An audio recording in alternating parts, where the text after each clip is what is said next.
एक दफा का जिक्र है। एक छोटा सा प्यारा बच्चा था जिसका नाम अली था। अली अपनी नानी के घर गर्मियों की छुट्टियां गुजारने आया था।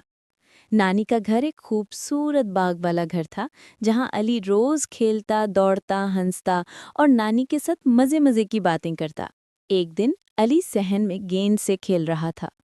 खेलते खेलते उसकी गेंद जोर से दीवार की तरफ गई और नानी का पसंदीदा गुलदान जोर से गिरकर टूट गया। अली घबरा गया। उसने जल्दी से गुलदान के टुकड़े उठाए और छुपा दिए। इतने में नानी बाहर आई और बोली, अरे, मेरा गुलदान कहाँ गया? वो तो यहाँ रखा था। अली ने घबराकर कहा, नानी, मुझे नहीं पता, शायद हवा से गिर गया हो। नानी ने चौंककर अली की तरफ देखा, फिर बोली, अच्छा, कोई बात नहीं। मगर अली का दिल बहुत बेचैन हो गया। रात को वो अपने बिस्तर पर लेटा तो उसका दिल धड़क रहा था।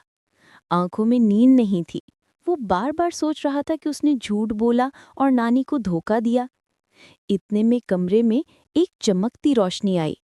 अली हैरान हो गया। उस रोशनी से एक खूबसूरत परी निकली जिसके हाथ में एक छोटा सा सच का सितारा था। परी ने मुस्कुराकर कहा, अली, मैं हूँ ईमानदारी की परी। मैं उन बच्चों के पास आती हूँ जो अंदर से अच्छे होते हैं, चाहे कभी कभी गलती कर भी बैठें। अली ने शर्मिंदा होकर सर झुका लिया। मैंने झूठ बोला परी, गुलदान मैंने तोड़ा था और मैंने नानी से छुपाया।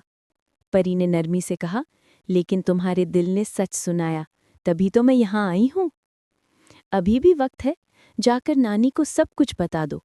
सच बोलना मुश्किल होता है, मगर दिल का बोझ हल्का कर देता है। सुबह होते ही अली भागता हुआ नानी के पास गया। उसने नानी के हाथ पकड़कर कहा, नानी, माफ कर दीजिए, गुलदान मैंने तोड़ा था, मुझे डर लगा, इसलिए मैंने झूठ बोला। नानी ने मुस्कुराकर अली को गले लगा लिया।